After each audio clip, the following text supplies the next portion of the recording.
regional tournament, online tournament, or if it's a third-party tournament that will take DPC standings into account. So I actually do think that these standings will matter, Cinderin, aside from just the points. Yeah, and even if, I mean, whether it's just for the points or something bigger scale or whatever, I think especially for EG, I think even if they were playing for literally nothing other than showing promise, I think they would still play their hearts out, because EG's showing in the DPC so far has been pretty lackluster compared to what the players themselves and what the brand is used to. So I think, they really want to show growth and take every opportunity they have right now to, train more with their players. Like the panel talked about, JRX is looking better and better every day. They're starting to play better as a team. So take those chances to get that practice in. And Undying has been looking good overall. Not the best showing in Game 3 against Quincy the other day, but aside from that, been looking very good in the NADPC, so this should be a great opponent for EG. What do you think? Do you think this is going to be a close series, or...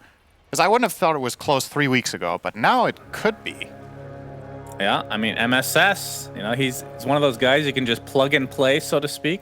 So I think their roster, in terms of, even though he's just a substitute right now, sure, it makes more sense on paper, So, yeah, I think this will go 3 games. I think it'll be competitive. Although this game, I'm on the same camp as Lacoste, where I have, even though it is Arteezy, I guess he did say he trusts Arteezy, but Naga as a hero, you just don't see it win. Like it has its time in the sun for like 20, 30 minutes. It extends the game really late, and then it doesn't do anything, it feels like, a lot of the time. What are your thoughts on Naga as a hero?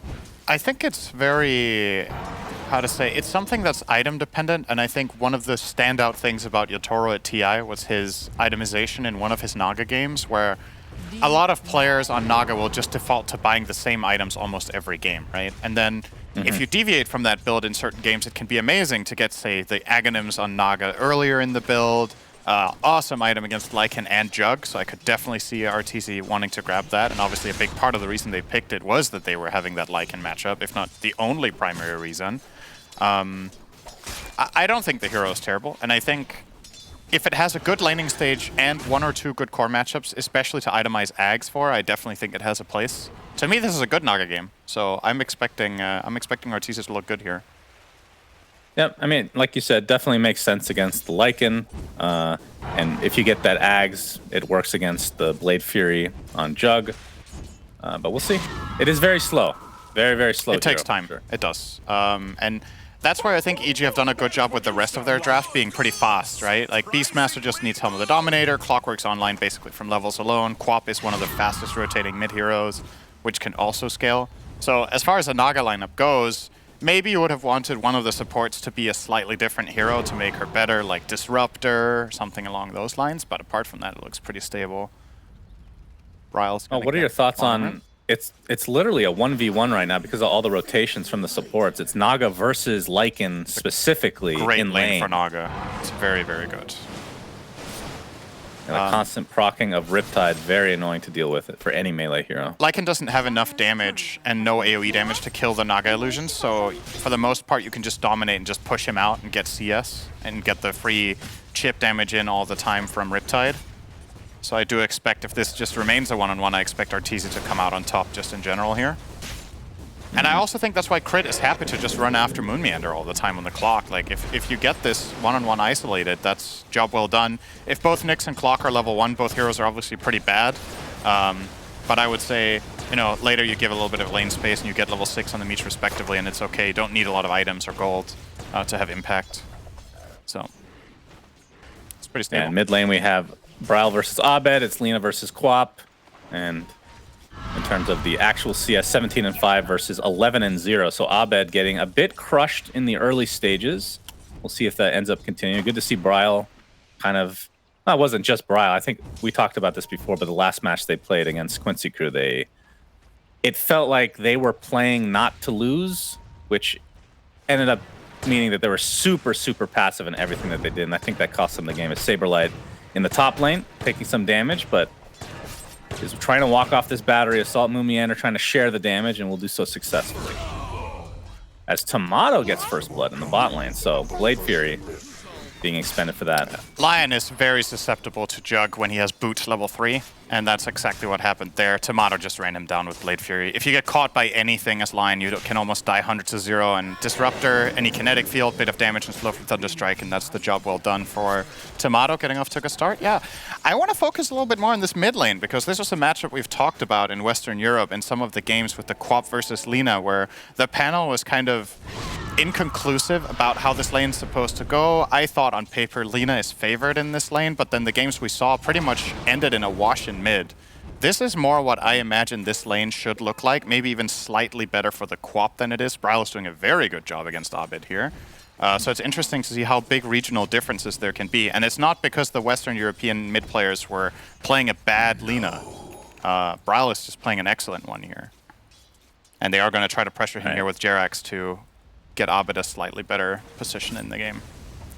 Yep, not just pressuring, but end up taking both water runes as well. So Bryle's going to need a TP from a teammate, which he's going to get right now. I'll fill that bottle up very nicely, and he's back to good shape here. MSS in the bot lane is going to be soloing as a result of Lion not being able to really stay here too much. Just will be stacking the jungle here. I'm assuming, yeah, Helm of the Dominator into eventual Overlord, as we're going to see the Earth. This is the game with Earth Spike and Impale, so that's going to be fun to cast. Yep, very easy. Just call both Impale and the abilities are very different, so not a problem. Yeah, you keep saying that. Like one is ground targeted and wider, and one is target point and less wide. Wow. And one of them is cast by a hero that's literally a bug, and the other one is cast by a hero that has been to hell. So they're not very similar. Well, Saberlight is going to get chased by Arteezy, but Moomiander is in the vicinity. You can see, looks like Jerax takes the tumble again to Tomato. So yeah, similar situation. Stepping out of line. Thunderstrike into Blade Fury. Jerax just a bit out of position here in the lane. It is difficult because you want to help your Beastmaster farm, and if you're literally just standing a 500 range behind Beast, what's your presence even anyway? But if you're not there for protection, Beastmaster can get killed by these two, so you kind of need to hover around. But Jerax got a little bit too close to the sun there and got punished. And Moomiander trying to secure the rune. It's going to end up spawning bottom, so Abed blinking in the area. Get a regen. He might be paid. That is nice. He doesn't have blink up though. It gets mana burn on top of that. Impale to follow. Duba with the glimpse. Oh, but the LSA, that's not even needed. Laguna Blade is more than enough as Bryle gets a much-needed kill on pesky Abed. Extends his lead in the mid lane now. Abed did not use the rune. That's the silver lining there. So at the very least, when he comes back, he has a little bit of a power play now, knowing there's no Laguna and he has Sonic and the regen rune to work with. Maybe you could see a potential rotation from Jerax with that smoke coming into mid. I think that would be a very good move right now after stacking the triangle here for his carry Naga. Would love to see him make that call. They actually have Crit in the neighborhood as well. A great hero to gank Lina with if you get in. Doesn't have cogs though. Well, Abed's going to just get in the slow. Bryle. Shadow Strike. Yeah, LSA does connect on Clockwork. It's going to buy him a little bit of time as Moomiander is there nicely, but the Sonic Wave is going to be enough to finish him off his Crit. Looks to be a potential trade. Moomiander still getting right click from behind. Crit one right click away, but I don't think Moomiander's going to find him now. Instead, Abed's going to secure himself the double kill. And the so a lot of help in this mid lane from both respective teams. Yeah, it's important. What a wonderful sequence here for Abed, right? You get that kill, you get the secondary kill, you used to... Oh, you might even get a third here. Dubu showed for a moment. He's going to TP. He will get out. And looks like he's fine. 2 kills, force a TP out, and you still have full mana. That's pretty good. That's a big win, I would say, for Abed on that quad.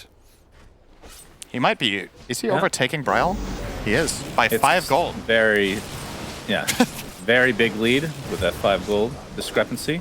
As finally, I was waiting for this. Saberlight finally goes down on the top lane. He's been living on the edge here. So he's been like 200 HP for feels like half the game already. Yeah, the problem with that is you don't have very much confidence to farm, right? So, like you can survive, but how good is it if you can't really commit for CS against the Naga? Look at the net worths. He has 2,700 to Arteezy's 4K, which is actually a bigger loss than the bottom lane for Beastmaster against the Jug, who managed to get 2 kills on Lion and have 50 CS. That is still a bigger lead up top for Arteezy on the Naga Siren.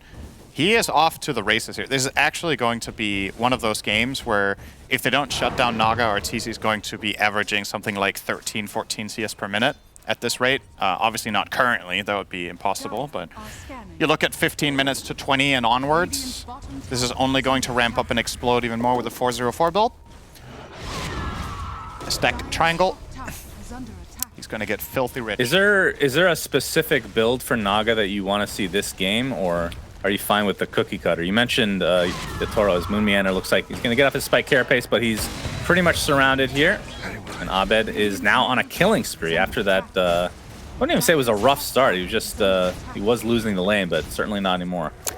I mean, I have to say, when it comes to Naga, it's one of the heroes I'm least knowledgeable about, to be honest. But I do like the thought of Manta Axe.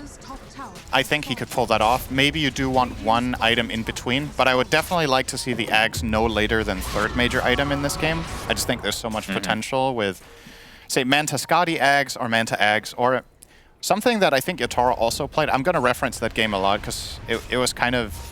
I'm not going to say it was the first game ever with that item build, but at least for TI it was pretty innovative. I think he had Orchid as well in that build. So maybe you could go Manta Axe Orchid, be a thing. Crit. Yeah, he ended up going Bloodthorn in that game, I do believe, right? Yeah. If I remember correctly. As you can see a glimpse here onto Crit inside that kinetic field. He is surrounded. Laguna Blade from Bryle. Killed by the base the tier police. 1 tower to fall. Sure, Nice. Cinderin. Nice pot shots. Hey man, he got a phone call and then he died, so must have been killed by the base police, right? That's how it works. Saberlight has now Yeah. finished his... Oh, I'm just ignoring everything you say right now, by the way.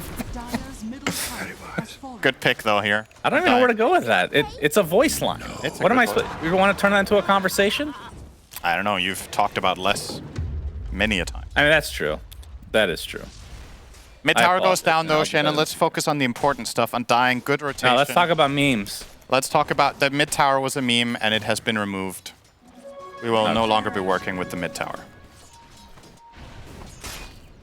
Arteezy about 1,000 away from finishing the Manta that you mentioned.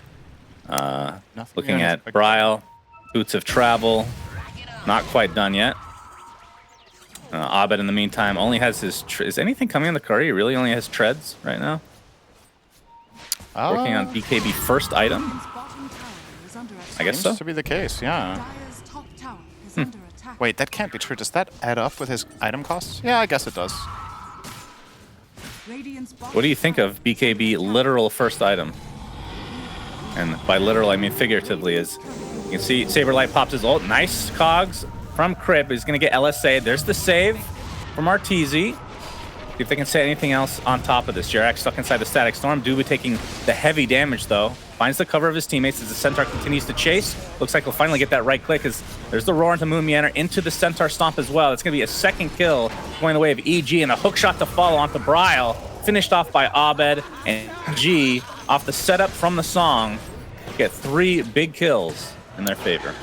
Great play from Arteezy there. This is something that I think EG have been very different at than many other teams. They've played their carry very isolated, but in this case, Arteezy is there with Naga and makes all the difference in the world with that 3-man song, setting them up. And Dubu, I actually like the Static Storm from him. He's caught in such an awkward position here when his team gets slept. He's in the middle of the river. You're going to see that yellow dot in the minimap down there. So he kind of just has to Static Storm the Lion down here to just wall him off and to try to keep his teammates safe up there, which he does successfully do to begin with, but still the Beastmaster is just overwhelmingly powerful. Centaur gets that kill and then nice chain stun setup onto Moon Meander. Very well done. EG just did everything right in this move. Very clean. Yeah, and with that, they're sporting a 3K net worth lead. Tomato has his Maelstrom. This build is going to be interesting because you're going against a Naga. Obviously, you want to deal with the illusions. I assume Shard at some point is going to be 100% necessary. But do you go for like a full Mjolnir right off the bat, or do you go more traditional with maybe SNY or something to that effect? Maybe Scott. Or even Manta maybe for another dispel for ensnare? Yeah, but the thing about that is... Oh, hang on. Oh, hook shot into... Okay, death. All right. Do you have any other laughs left, EG? Nope, those were their laughs. Okay. Yeah, maybe you have to go Manta against Naga. It's definitely an awkward position to be in. Nice try on the denied Tomato, just barely a little bit too late, and Abed will grab that. So yeah, Manta does sound pretty good against Naga, but then you have a Manta against Quap, which kind of just kills it off really easily. It's not a very high damage item per gold for Juggernaut. So yeah, you're going to stay alive against Naga, but can you take the fight then if you don't have stats? It's tricky. Arteezy is 3 levels ahead. Now. What the hell? He's level 12? Jug is level 9. Yeah. That's as Naga. That's Arteezy gaming.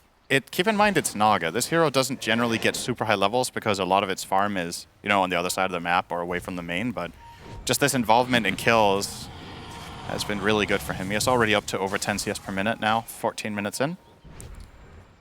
Saberlight pops shapeshift, looking for a potential kill. Abed's going to TP out. MSS being chased. Moon Meander with... Oh! I thought that was going to connect. Everybody gets out for EG. So Bra likely going for the BKB next. It looks like Scotty is the second item for Arteezy, by the way. So we'll be going for more stat-based. That's about as close as you can get to stunning someone here. Yeah. Extremely close. Was it out of range, actually? Was it too short? I don't know. That was very... If it was in range, it was 0.1. Very, very tight. What about 0.001? Or that. It doesn't show all of the decimals, Synderen. You know that. That is... It's math. Yes, that is math. Very good. EG... That's numbers. Maybe a more accurate statement. Triangle is being scanned right now, but that's just illusions, as EG is actually on surrounding areas right now. They were like still without the ult for 50 seconds, so probably do not want to fight. They are scouting with the wolves, however. They're trying to get Dubu a glimpse here with the wolves as well as Nyx, but not in range, and Dubu glimpse only level 4. So, or level 3, sorry. Only level 4. Only level 4? Not level 4, only level 3. There we go. 3 is still pretty far. That's math. Pretty juicy. Yeah. That's numbers. That's algebra. Should come up with a new saying around this. So 4K net worth lead for EG. It feels like they're just... Oh, Moon Meander. He's going to be seen here. Pops a spike carapace. Earth spike to follow. Static Storm, though. Not going to hold anybody in. And the Impale is going to miss on top of that. So Undying. A little bit of misstep here. MSS does have vision. Gets off the center. Okay, the finger of death to follow. Moon Meander's very low, trying to walk it off. Crit gets the hookshot onto Dubu. As you can see, the Nyx has died. Dubu is next, so 5v3 just like that in EG's favor. So the cores from Undying need to GTFO. Shannon, I have a question for you. Yes? What do you say to your friend who's trying to eat out of the bottom of the waterbed and he's not supposed to? You're going to have to explain what a waterbed is first. Okay, eating at the bottom of a lake. He's trying to eat out of the bottom of a lake and he's not supposed to. What do you say to him to make him stop? Why can't you make a better analogy than this? You say, that's algebra. Alright, you got me. I thought it was some Danish saying that you were butchering the English translation. Man. You're a genius. I should have more faith in you in the future. Yeah. I mean, that one's really bad, but it becomes good with how bad it is. And I instantly recognize that, being bad myself. That's how I live my life, basically. Good. So bad that it's good. She's that Roshan occasionally did, in fact, spawn here. Yeah, Bryle is still a recipe away from BKB. That's kind of the go time for him, I would assume. And Tomato is actually going for just a casual Yasha into Mjolnir, so wants to deal with these illusions right off the bat. And I wouldn't be surprised, and correct me if I'm wrong here, that he just gets a shard like right after that. Or do you think that's too much of an investment? No, I think you have to. It's too good in this game to not buy, I think. The problem, again, is just the gap between the carries, right?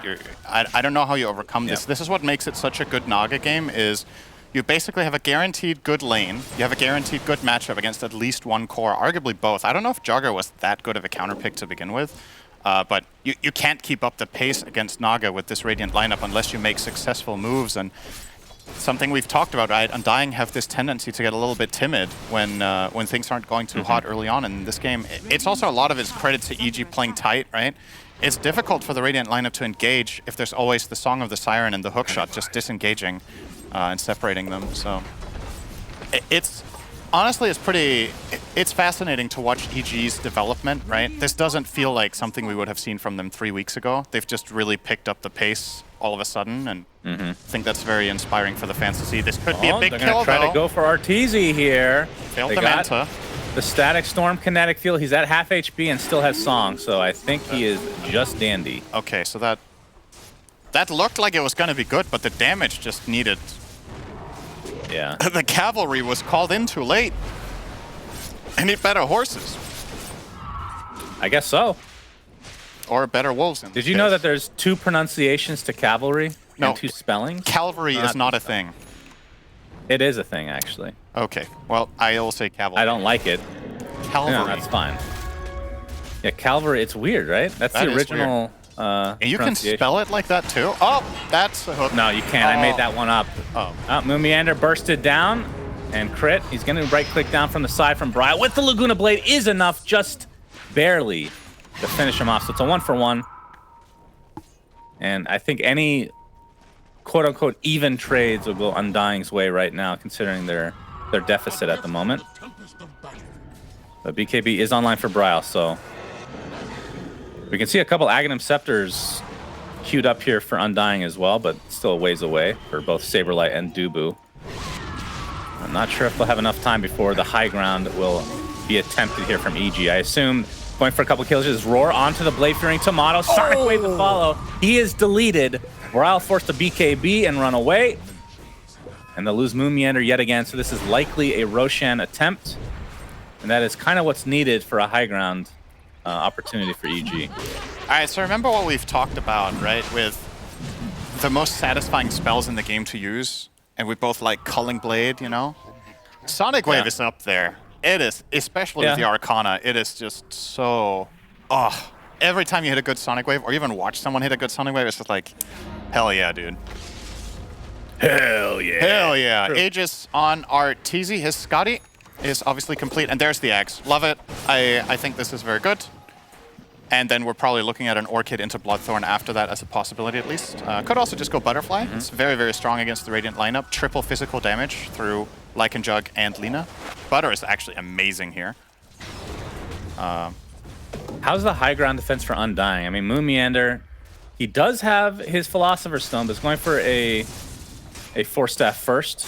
I assume Ags would be next if he can ever afford it, but that's a big if. But I talked about this pregame. Naga just, when you get to a certain point, it just feels like, all right, now what? And we'll see if Undying can withstand that or not. Speaking of they're going to start with the Impale. A Spike Carapace as well. Yeah, Naga. All right, Arteezy's getting relatively low. Still has the Aegis, of course. They're going to use Laguna Blade to get rid of it. They'll be successful at that. They're going to lose their Nyx Assassin to start things out. Is Chris just going to walk away now? But gets them back into the Blade Fury. So down he goes. Roar now. Applied to Saberlight. Into the Ensnare. He just cannot move. This is why Naga is such a good counter to Lycan. Even gets whipped from the side. Adds insult to injury. As Brile and company have to go back into their high ground. They do get the Aegis, but it costs quite a bit. Yeah, I still think overall EG will maintain their control, right? They're going to keep playing the enemy triangle. They got the push into the mid-tier 2 a little bit. No real tower damage, but at the very least, look at the map and like the positioning of the waves, right? Arteezy's now going to start cutting top with one of his illusions, and... Oh boy, Sonic Wave onto 2. Doesn't get a kill, but they'll find one on Moomiander instead in the triangle. Into the Glimpse, though. Abed has to pop his BKB. There's the Song. A little bit of miscommunication there from EG, but yeah, regardless, done with one of the two. It's just a charge of BKB. Yeah. And Tomato trying to get that Hyperstone from the secret shop.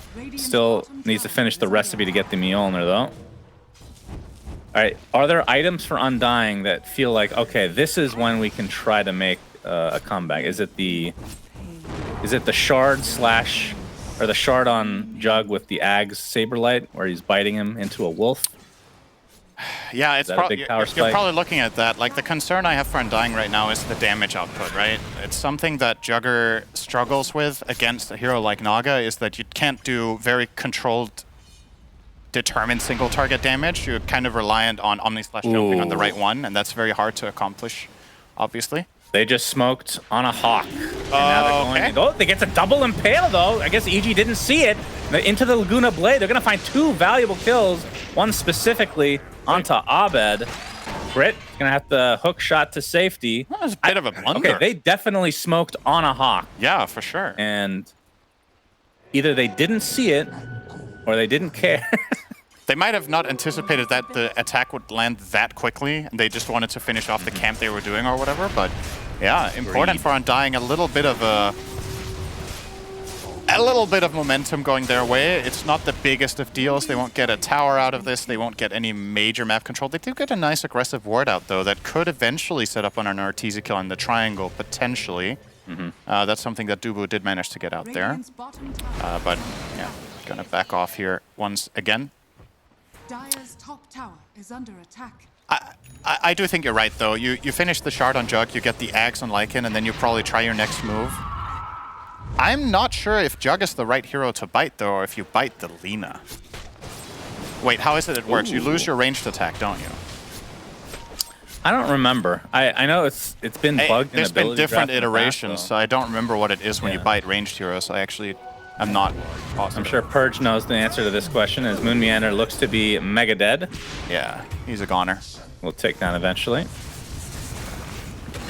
Oh, we have the instant Hex onto Tomato, into the Finger of Death. And he's going to get his spin off, though, but the Sonic Wave has had to be expended. Regardless, still a very valuable kill for EG, and they're going to get this tier 2 tower as well. They're going to go high ground. Why not? Yeah, that was costly.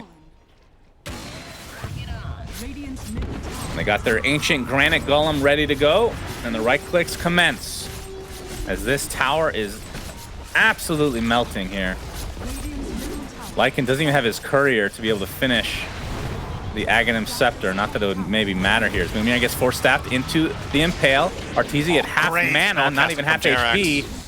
Abed just destroying everybody. Pops the BKB to dodge the LSA. Very nicely done. They're going to find 2 beautiful kills onto these supports as the melee Rax falls as well.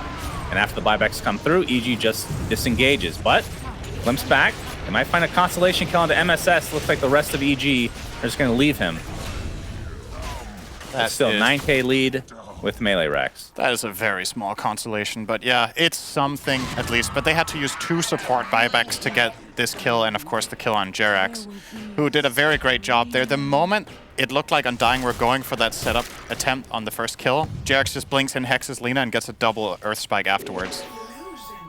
Very nicely done there. And Saberlight's been sitting on enough gold for his Ags for a good amount of time now. His courier is just respawning with one of the components on it. So that looks to be the next pickup here. Should be delivered very shortly. And we'll see if that makes any difference here. It's the tier 2 tower now being pressured.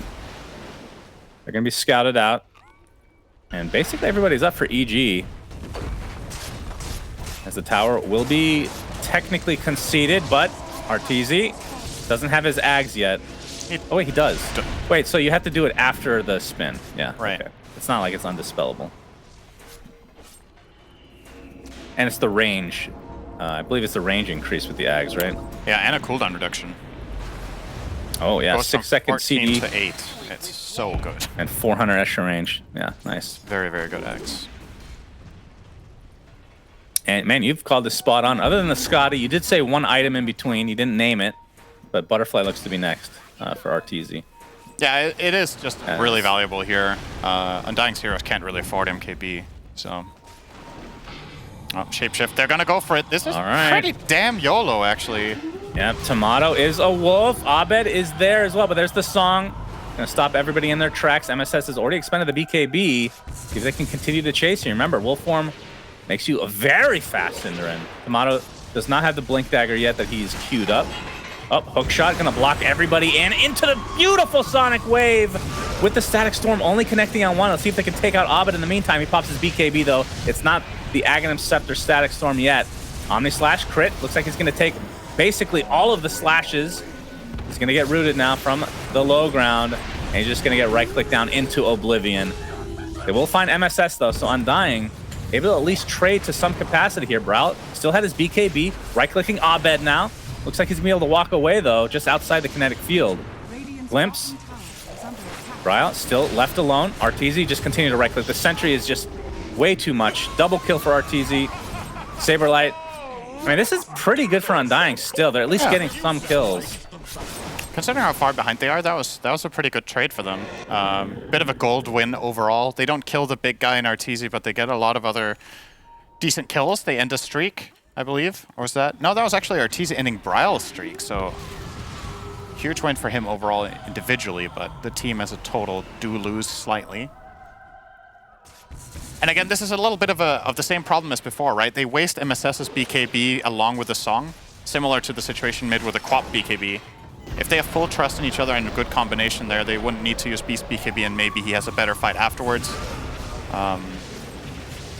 But still, it is very obvious in these fights how much they're struggling to deal with Naga. Look at this in snare range, by the way. Where he threw that from. It is so crazy. Insane. Getting Tomato all the way up there from bottom right. Tomato, by the way, has opted, he's changed his mind quite a bit. He had Shard, he had Blink Dagger queued, but now just finishes his Manta. So just wants that extra Dispel for the Ensnare. And they have a Lotus Orb on Saberlight, so tons of Dispels to work with to get rid of this really annoying Ensnare. Still concerned about the damage, especially now that the butter is complete for Arteezy and 100 gold. Yeah. We've been talking a lot about Arteezy, but I just feel like it's very clear the way EG have built this lineup and what they're trying to do, that they have full faith in him just carrying the game with this itemization. And I think the next Aegis, if they do grab this, will likely end the game, even though they only have a 5k lead. Then the overall value of Naga's net worth is incredible. If they manage to isolate and kill the Lina, I think Undying will really struggle to deal with him. But the one thing Undying have done a good job at in these fights is taking advantage of how their heroes are good at wrapping around, right? Lycan Wolves, Nyx Assassin, Glimpse. They can try to find the other heroes pretty consistently with this, and maybe kite the Naga long enough that they can eventually outnumber Arteezy with like a 3v1 or something in the end and then win that fight. Yeah. Do you think they're overdoing it with, it's not just Dispels, but both Tomato and Bryle are going for Lincolns right now. And I'm more concerned for Tomato not having the damage that you've been talking about. Yeah. It feels slightly overkill. I agree. I think you can buy one on Lina and maybe put it on Jug, and then Jug can get damage. The way these fights are breaking down, having Aghanim Scepter on Jug would actually be nice too, right? It's... They're quite extended. He would get to use it maybe twice. He will use it to reposition and get away from the Naga. There's definitely options. And you're not playing against a Diffusal, so you're not too worried about being mana burned so you can't use the Ags. So I could definitely see that being an option. But... All right, big smoke time here. Undying is smoked up, but Arteezy this looks like they're going to head right... True, but they're going to find Abed. Nope, but the hook shot from Crit gets off the nice cogs as well. Finger of Death. Looks like it's going to be a trade of supports to start things out here. Did he finger the wolf? I think he misclicked. It doesn't matter. He fingered something. I saw a green bolt of lightning. Yeah. Tomato is being bitten. He is now a Jugger Wolf, chasing with the real wolf. Glimpse onto MSS into the fray. He's going to have to spin out, it looks like, as Arteezy pops that song. See if they can turn this around a little bit. Saberlight, he's going to get surrounded. Has the Lincolns applied to him right now. He's going to get stuck inside the cogs. Laguna Blade onto Naga, but not really a whole lot of damage done. But Omnislash doing a ton after the fact. And you can see the Roar finally expanded on Tomato into the Ensnare. Not the greatest layering from EG this time, but a double Earth Strike into the Sonic Wave. Deletion of the Juggernaut. And that means the fight is over. Lotus Orb reflecting a little bit there, but Bryle will likely die, so a 3-for-1, sorry, 3-for-2 technically. Crit bought back and died again. Yeah, should be a 4th kill here and maybe a Roche. Yeah. Oh, he got out of range. Naga has gem, but not in range with the real one. So Moon Meander barely getting away. Can they rush? I think they can, right? With Beastmaster? Radiant's top tower. Yeah. He finds the regen. Now he definitely can. He needed the mana for the mirror image. So MSS has Shard, Abed has Shard, Lion does not, Clock does not, Naga does not. Do you just give it to Naga? I mean, Naga's is kind of meh, honestly. Yeah. Maybe Lion? Lions seems like it would be the best bet. Oh. Oh, Moon Moon's Meander dead. jumps in. What does he get? Did he steal? Did he get anything? He got, no. I thought he stole the Yeah, shard, but did he steal it and drop it in base? No, Shard is on Arteezy. He ate it. Okay. And they have Aegis. Yeah. And this was a second Rosh, right? So that's it. Yeah. Aegis in the Quap. So Song of the Siren will now heal. I mean, it is a good heal, 5% of max HP, but it feels like based on how they've been using it, if he had used this in the past, it wouldn't have done anything, pretty much. What I'm trying to say. He's mainly using it in the beginning of fights to just mitigate Wolf Bite and to position himself for a good ensnare. So. Radiant's top tower. Well, he does have Butterfly now, and he does have Titan Sliver. He is looking very difficult to kill. I mean, that's the one thing. That's the timer for Undying is you have to kill him before the song comes out. And if you don't, if he gets it off, then he's back to full HP, essentially. Very wise. Because of that shard. This looks like Undying is going to smoke with 3 members right now. Moon Meander scouting things out. Has Impale again. MSS just standing there. Oh. All right. Vendetta into the Impale. Bryle with the LSA Laguna Blade, but Jarex jumps in, gets the nice sheep onto Bryle to start. Static Storm not going to do much. Glimpse back into Jerax, though. He's going to pop the Ghost Scepter. It means he's going to burn just a little bit faster, but he actually lives because of the right click. And there's the song reset. MSS is healing up, so this is doing something. Sonic Wave, nicely timed, and Bryle looks to be very done. So BKB forced out by Abed, though. 2 for nothing. Aegis still online for EG, as they're looking primed and ready to potentially take this game now. Cinder Tomato drops Wild Blade Fearing. GG is called Game 1 to EG. So Naga Siren actually wins the game. I'm shocked. Yeah, I really like how EG lane